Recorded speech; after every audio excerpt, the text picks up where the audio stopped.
20 मार्च है। दिल्ली में भारतीय जनता पार्टी की सरकार बने 1 महीना हो गया है, लेकिन 1 महीने के बाद भी भारतीय जनता पार्टी और प्रधानमंत्री नरेंद्र मोदी जी ने जो दिल्ली की महिलाओं को वादा किया था कि दिल्ली की हर महिला के खाते में 2500 रुपए की राशि आएगी, वो वादा 1 महीने के बाद भी पूरा नहीं हुआ है। चुनाव से पहले प्रधानमंत्री नरेंद्र मोदी जी ने कहा था कि बीजेपी सरकार की पहली कैबिनेट की बैठक में 2500 रुपए की स्कीम पास होगी, लेकिन नहीं हुई। प्रधानमंत्री नरेंद्र मोदी जी ने कहा था कि 8 मार्च को दिल्ली की हर महिला के खाते में 2500 रुपए की राशि जमा हो जाएगी, उनके खाते तक पहुंच जाएगी। लेकिन मोदी जी की ये गारंटी भी झूठी साबित हुई। 8 मार्च आया, 8 मार्च गया, पैसा आना तो दूर की बात है। 8 मार्च को 2500 रुपए की स्कीम का रजिस्ट्रेशन तक शुरू नहीं हुआ। एक झुंझुना मिल गया दिल्ली की महिलाओं को कि एक 4 मंत्रियों की कमेटी बन गई, अब कमेटी फैसला करेगी। इस देश में हर व्यक्ति जानता है कि किसी भी चीज को ठंडे बस्ते में डालने का तरीका होता है। एक कमेटी बना दीजिए और कमेटी सालों सालों तक उस मुद्दे को लेके बैठी रहेगी। आज मैं भारतीय जनता पार्टी की दिल्ली सरकार से 4 सवाल पूछना चाहती हूं।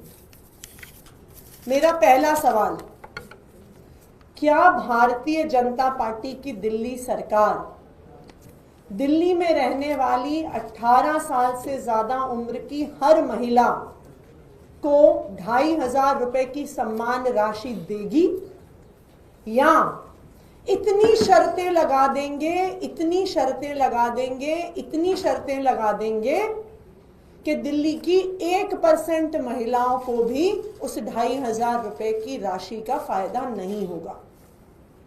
क्योंकि मोदी जी ने तो दिल्ली की सभी बहनों को वादा किया था।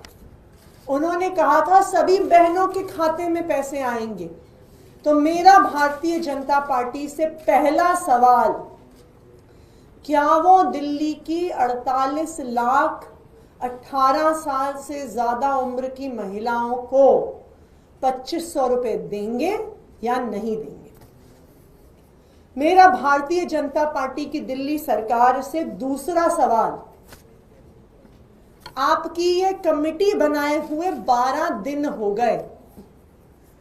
आपको सुबह से लेकर शाम तक अरविंद केजरीवाल जी और आम आदमी पार्टी को गाली देने का समय तो मिलता रहता है, लेकिन 12 दिन में दिल्ली की महिलाओं को 2500 रुपए देने के लिए आपने कोई भी फैसला नहीं लिया। तो मैं भारतीय जनता पार्टी से ये पूछना चाहती हूं कि 12 दिन से आपकी ये कमेटी क्या कर रही है, क्या फैसला लिया आपने? भारतीय जनता पार्टी की दिल्ली सरकार से मेरा तीसरा सवाल, 2500 रुपए महीने का रजिस्ट्रेशन किस तारीख से शुरू होगा? और चौथा और सबसे जरूरी सवाल, दिल्ली की सब महिलाओं के खाते में 2500 रुपए किस तारीख को आएंगे? आज दिल्ली की सभी महिलाएं इन 4 सवालों के जवाब चाहती हैं। आप क्या हर महिला को 2500 रुपए देंगे या फिर से मोदी जी का वादा झूठा साबित होगा? दूसरा सवाल, ये जो झुंझुना कमेटी का दिया, 12 दिन हो गए कमेटी बने, आपने दिल्ली की महिलाओं के लिए क्या फैसला लिया? तीसरा सवाल, 2500 रुपए की स्कीम का रजिस्ट्रेशन कब शुरू होगा? और चौथा सवाल, 2,500 रुपए कब से दिल्ली की महिलाओं के खाते में आने शुरू होंगे? ये सवाल दिल्ली की सभी महिलाएं भारतीय जनता पार्टी की दिल्ली सरकार से और प्रधानमंत्री नरेंद्र मोदी जी से पूछना चाहती हैं। वरना अब दिल्ली की महिलाओं को लग रहा है कि मोदी जी ने उनको झूठ बोल दिया, मोदी जी ने उनसे झूठा वादा कर दिया और उन्होंने मोदी जी के इस झूठे वादे पर विश्वास करके गलती कर दी। Thank you. इसके अलावा एक एमओयू साइन होना था आयुष्मान योजना को लेकर के 18 तारीख को, वो भी टल गया है। भारतीय जनता पार्टी की जो दिल्ली सरकार है उनके पास एक ही काम है, सुबह से लेकर रात तक उन्हें अरविंद केजरीवाल जी को गालियां देनी है, आम आदमी पार्टी को गालियां देनी है। उसके लिए उनके पास बहुत समय है। पिछला पूरा विधानसभा सत्र उन्होंने सिर्फ और सिर्फ अरविंद केजरीवाल जी और आम आदमी पार्टी को गालियां देने में निकाल दिया। उस सत्र में उन्होंने अपनी सरकार का कोई विजन नहीं रखा, कोई एक्शन प्लान नहीं रखा, कोई टाइमलाइंस दिल्ली के लोगों के सामने नहीं रखी।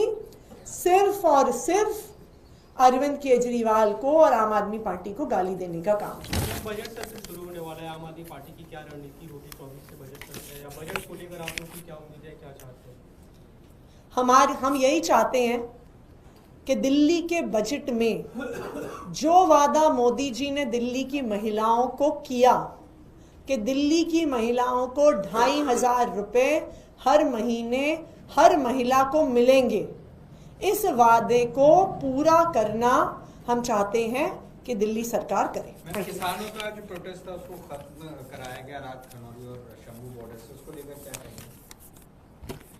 आम आदमी पार्टी हमेशा से किसानों के साथ खड़ी रही है। जब भारतीय जनता पार्टी ने 3 काले कानून पास किए तो आम आदमी पार्टी किसानों की हर मांग के लिए उनके संघर्ष में उनके साथ खड़ी रही। लेकिन जो किसान जब शंभू बॉर्डर पे पिछले 1 साल से बैठे हुए थे, बॉर्डर बंद होने से, हाईवे बंद होने से पंजाब की अर्थव्यवस्था को, पंजाब के व्यापार को बहुत ज़्यादा नुकसान हो रहा था। और इसका नतीजा क्या होता है?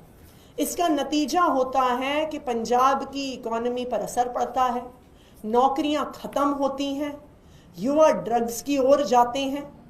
और आम आदमी पार्टी की पंजाब सरकार ने ड्रग्स के खिलाफ, नशे के खिलाफ एक युद्ध छेड़ा हुआ है और उस युद्ध के तहत ज़रूरी है कि पंजाब की अर्थव्यवस्था, पंजाब में व्यापार, पंजाब में नौकरियां बढ़ें।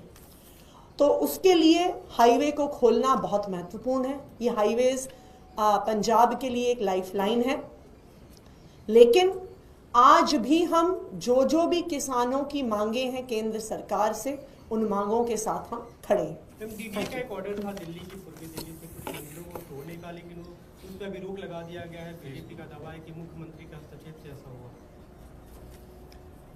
पहले भारतीय जनता पार्टी मंदिर तोड़ने का ऑर्डर देती है, फिर भारतीय जनता पार्टी अपनी पुलिस भेजती है, फिर भारतीय जनता पार्टी अपने डीडीए के बुलडोजर भेजती है।